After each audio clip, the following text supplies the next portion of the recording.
Welcome to PWR Network. Ann Arbor, Michigan is the broadcast home of PWR Network, the world in your hands. And today, this afternoon, we have a very special guest on taboo and other unmentionables. And her name is Dr. Mary Lou McIntyre. And she works with people who want to go back and find out who they are and where their place is in their dynasty. But more important, she works with people to overcome fear and to keep fear from crippling them from going forward with their life.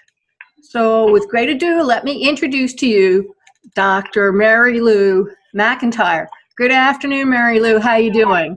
I'm doing just great, Lillian. How about yourself? Well, after a couple of false starts, we finally made it, and that's the important part. I did not let fear immobilize me from moving forward and getting this interview done. Fantastic. Which is very important to me because I went over to your website. You have written several books, but more importantly, you have put yourself out there to work with people to help them overcome their most inner fears, which can cripple anyone from moving forward with their life. So what got you started?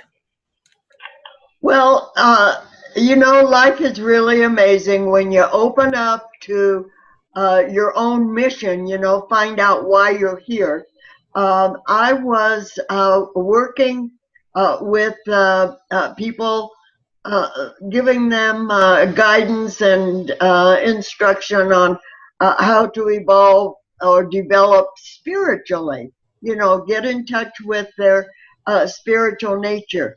And as I counseled people, I realized that a lot of people were not getting the help or the healing through the medical profession to help make their life livable. And as you said earlier, the fear aspect that people carry in their subconscious, which doctors and psychiatrists usually don't even relate to that type of thing. That's the missing link, I think, to healing people.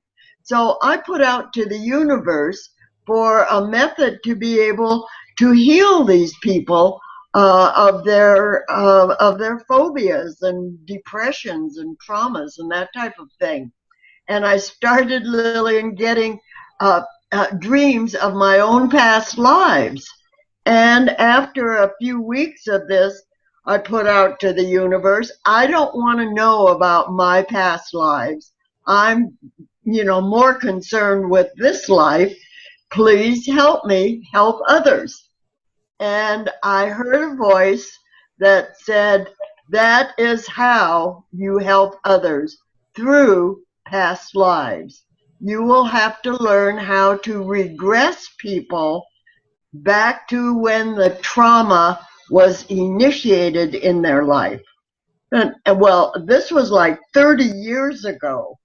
And, people didn't even talk about their dreams at that time, let alone talk about past lives.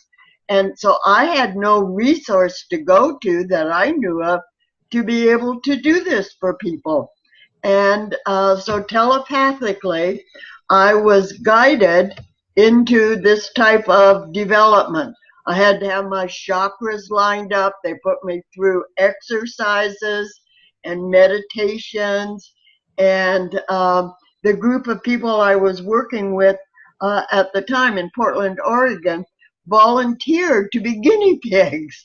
They said, try us, see if you can get us back. So that's what I started doing, or the way I started doing regressions.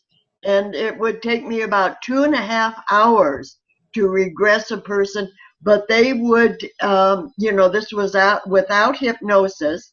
And they would travel with me back through time and space. We would break all the boundaries that are supposed to keep us attached to the physical body, and go back to find out, where the trauma started. like the fellow that was afraid of water, deathly afraid of water. He went back to when he was on a pirate ship and forced to walk the plank. And then when he got into the water, they started shooting at him. Well, that's enough to make anybody afraid forever of water. But as he, saw this, he realized it had nothing to do with this present lifetime. And his wife, who was sitting next to him, said, "Oh, good, now maybe you'll start showering." And I thought, "Whoa, that's a real breakthrough." But I wrote a book called Fast Road to Happiness. I'll show that to you.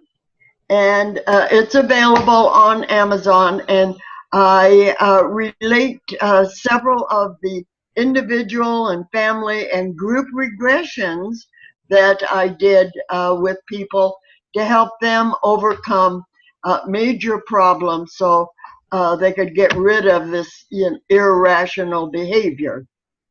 And then when I started interviewing people or being interviewed, somebody called into the interview show and asked if I could give them a reading to help them overcome a major problem in their life. And I said, "Well, I've never tried that. It's always been face to face, not a regression, but a reading of a past life."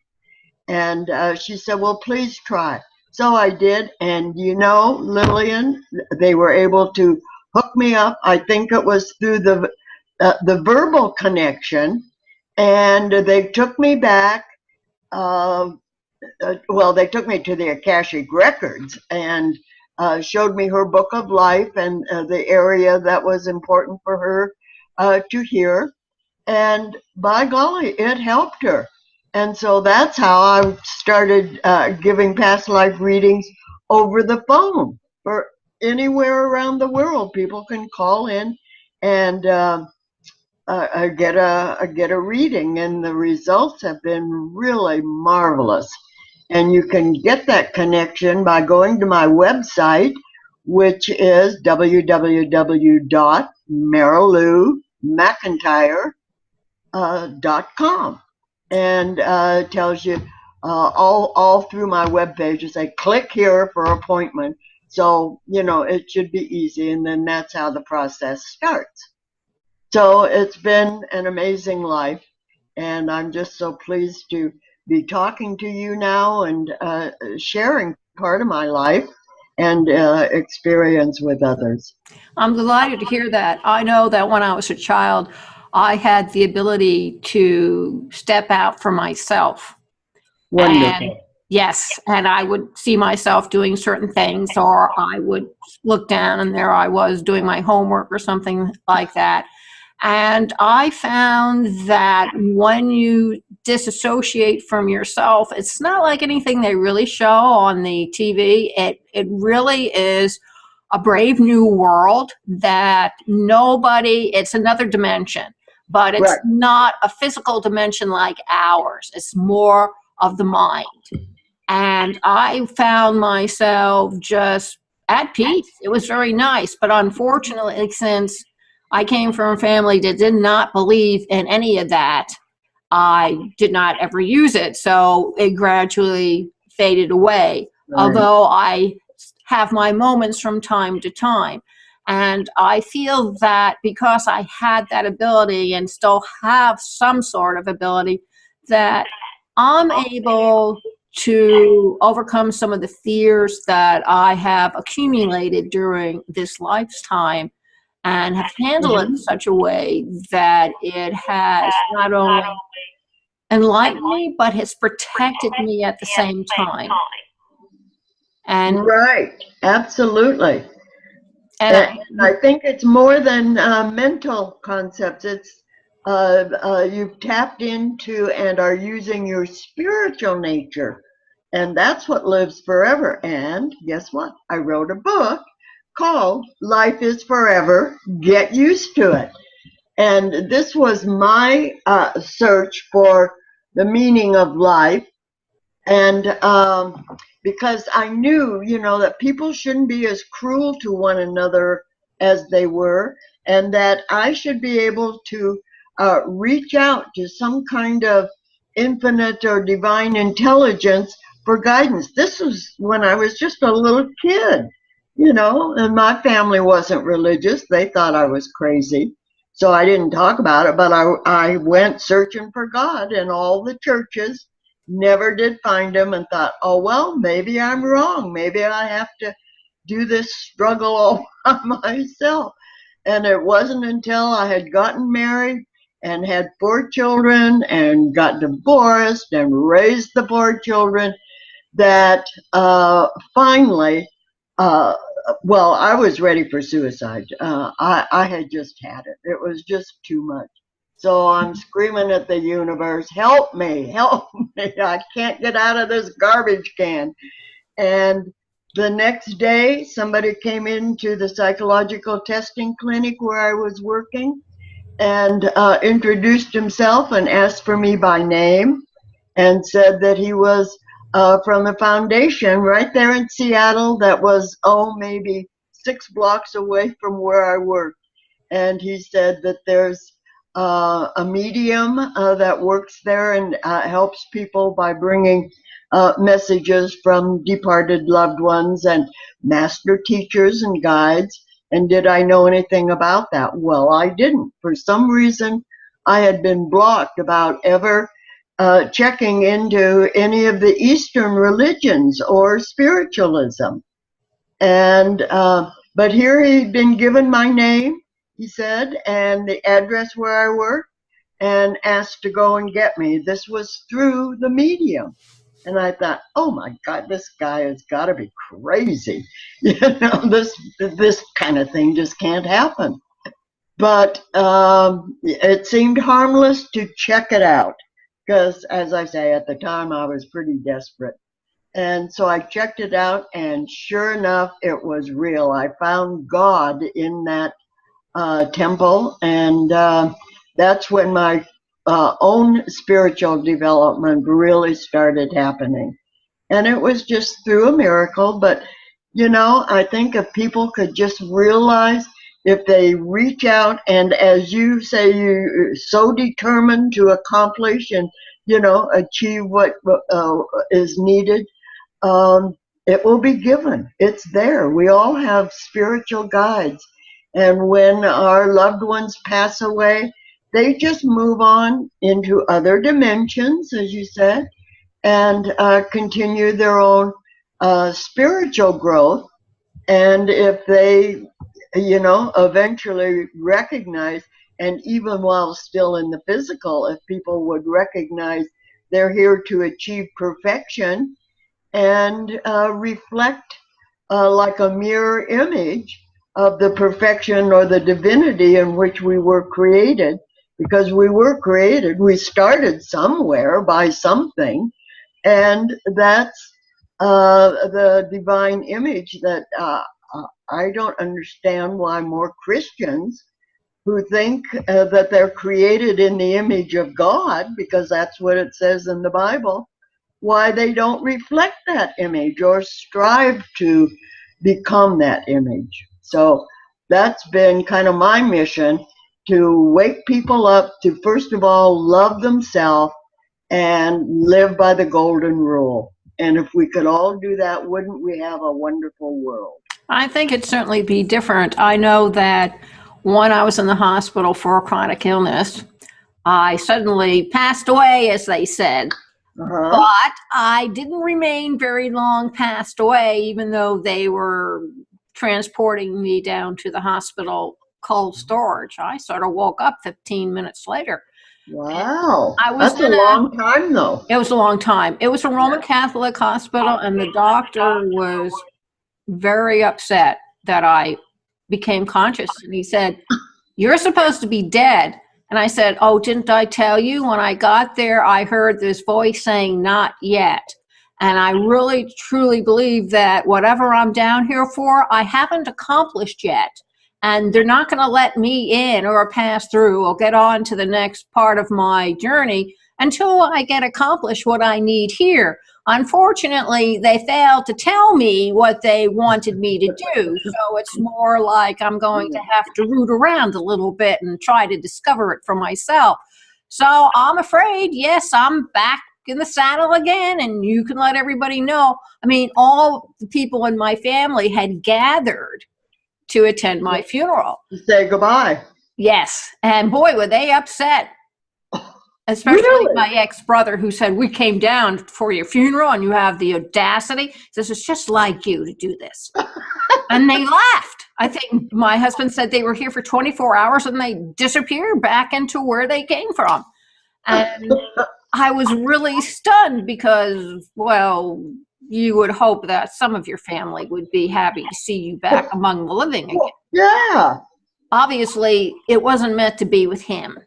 So, Wow. but I do know that for a fact, if you haven't done what you're supposed to do yet, or you have been sent here to do something special, then until you get it right, I got bad news for you guys. You're not going to go.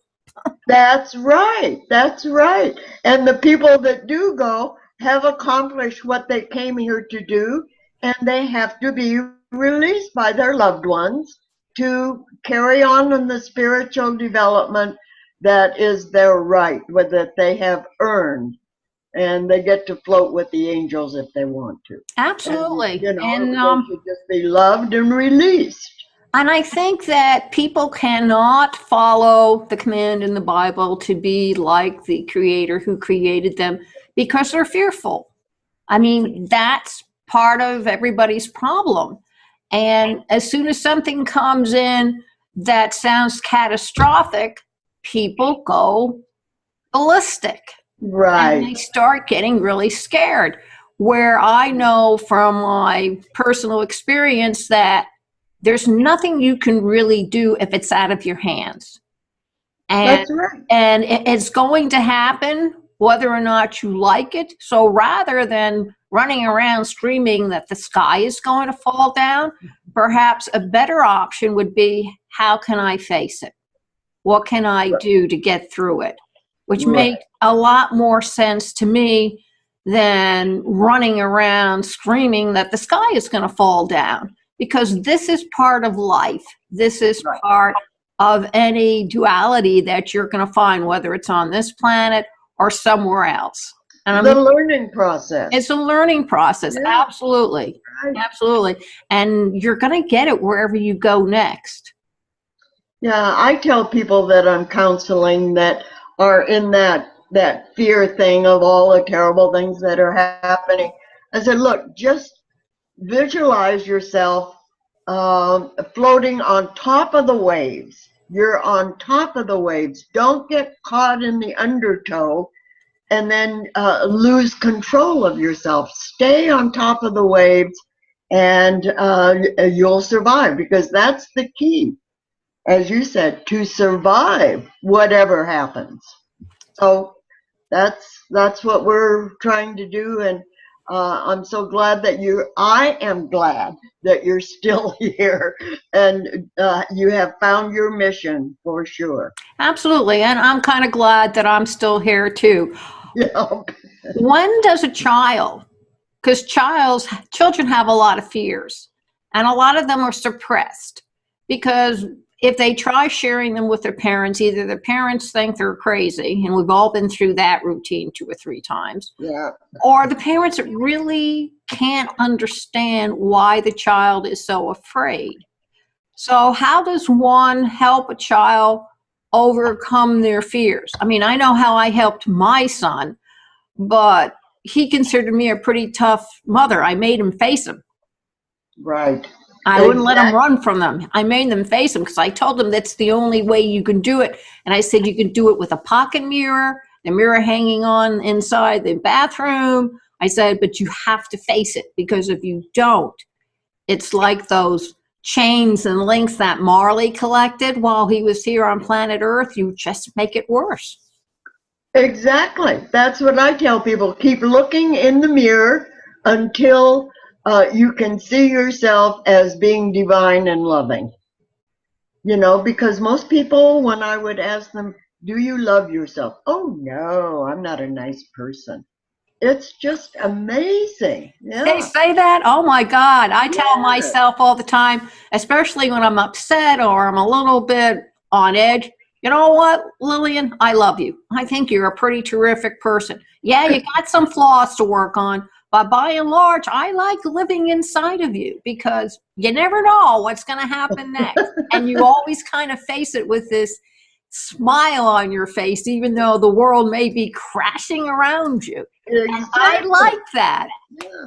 That's called survival. And Yes. after I wrote my first two books, well, that was about my life and how I found God and what I did with that knowledge and connection. And I had them published and all that good stuff, and thought, well, now when people are ready, they will be guided to these books because I didn't want to go on any big tour. I've been traveling all my life, giving lectures and investigating principles of truth, that type of thing. And so I just figured I had done my mission, that was it, to try to wake people up to their own spirituality.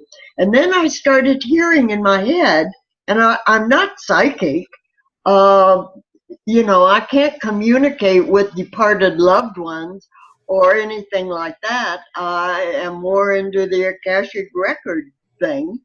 But I started hearing this sweet female voice saying, I was young once, a couple of hundred centuries ago. And I thought, what, where that, what? And this went on for about a week or 10 days. And finally, another yell to the universe. What is this? Am I going crazy? And this little voice said, sweet little voice it said, that would make an ideal opening sentence for your next book. And I said, what book? I'm not writing any more books. And she said, I am an angel and I have heard the call from Earth that people need help. And so I'm here to help. Now, you've written two books about your life and just in that tone. And so now I want you to write a book about some of my experiences. I want you to be my typewriter. And I said, I can't do that. I'm not psychic. She said, you're hearing me. She said, sit down to the computer. Let's try it. Well, what are you going to say? So I sat down to the computer, and sure enough, telepathically, this book unfolded. And the first part of it is inspirational things to think about and to use to keep yourself feeling good and moving forward and helping others and overcoming problems. And then the next part is really about some of her experiences in helping to create the planet. Her vision of what she saw of how humanity was created, her impression on how schools should be run, and all that type of thing. And so I'm typing all this far out stuff, and I'm thinking, I can't publish this. Nobody would believe it. And then the voice came again. Do not delete anything that I give you. This is for now and forever. And she said, I am calling myself forever because life is forever. And so the name of the book is called The Forever Principles. I don't know if you can see that. I can see it. Yeah. Yeah. And I did not delete anything, and it's selling internationally. People carry it with them. They have it by their bedside, so if they're depressed, they can just, open up and read a paragraph.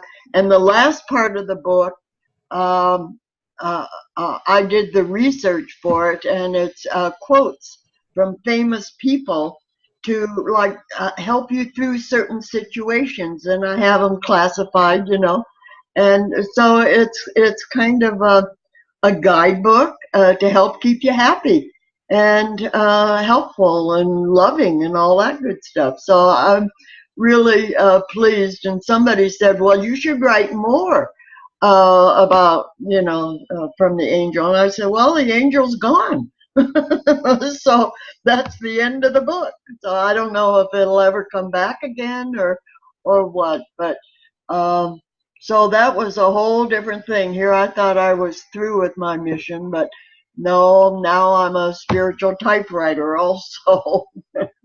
There was a lady in the early 19th century that had the same type of experience.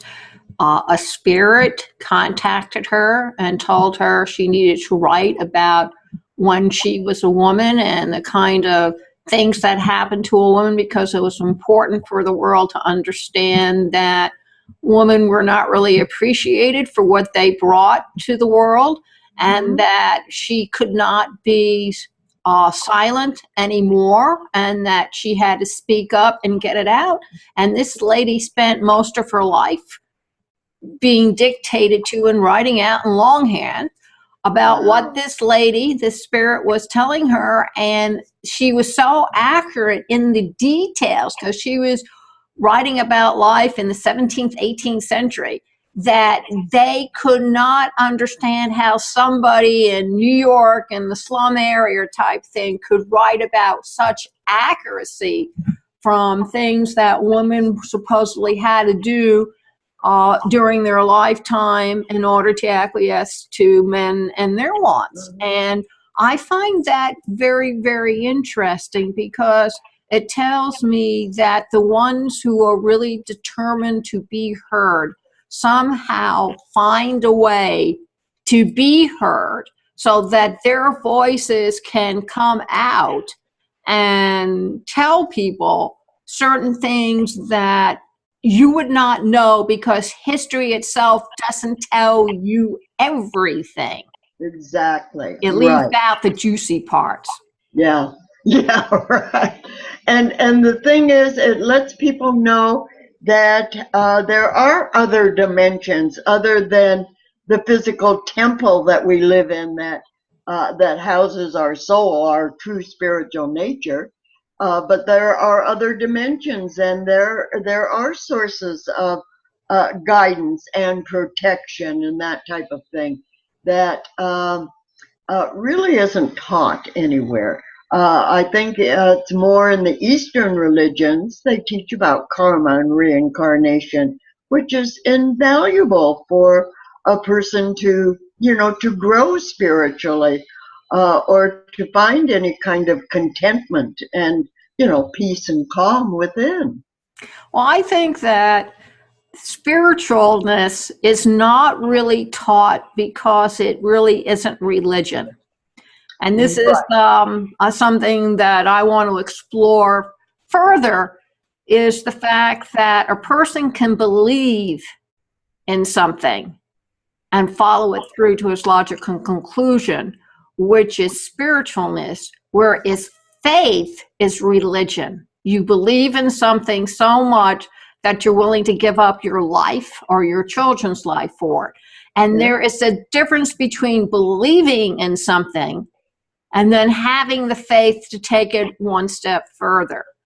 And I believe myself that a lot of people on this planet have faith, but they don't really have the belief to take them that extra step forward into the spiritual realm. And I think that's where the disconnect is. Right, exactly.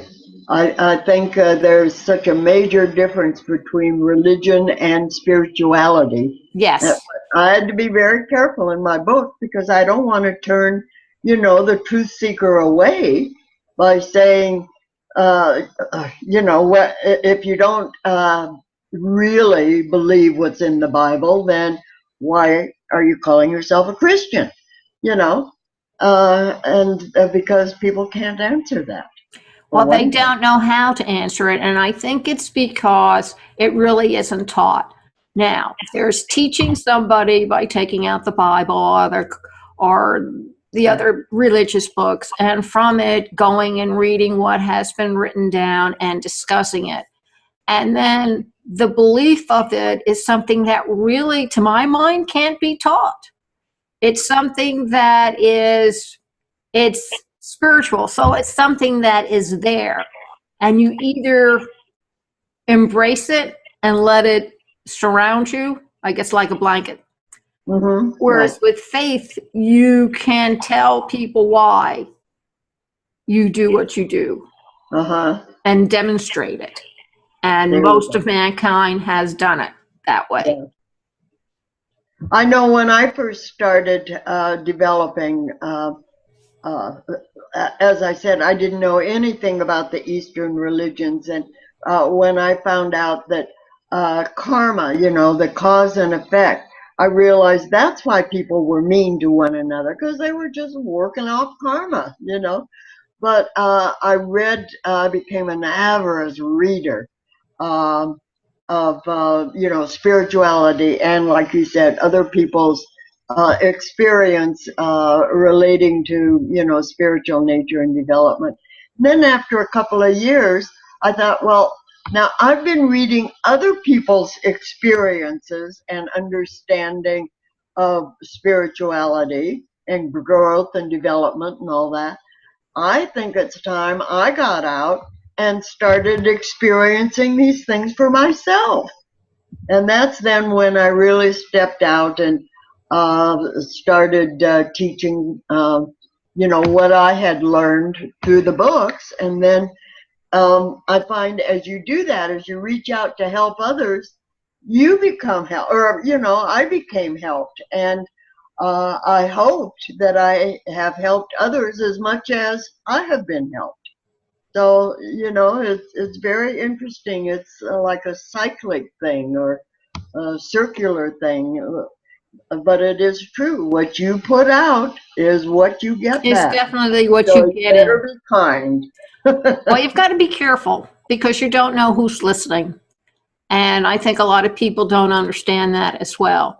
True. Mary Lou, there's a lot more we can go in. We just touched the surface, but Yeah. we're going to wrap it up. It's been a half an hour. Time flies when people talk. Oh my gosh, it does. So Yeah. we will need to have you come back should you have some time. Ladies and gentlemen, you can see this interview. Yes, that's what I said. See this interview all over again at YouTube/Paths to Giants.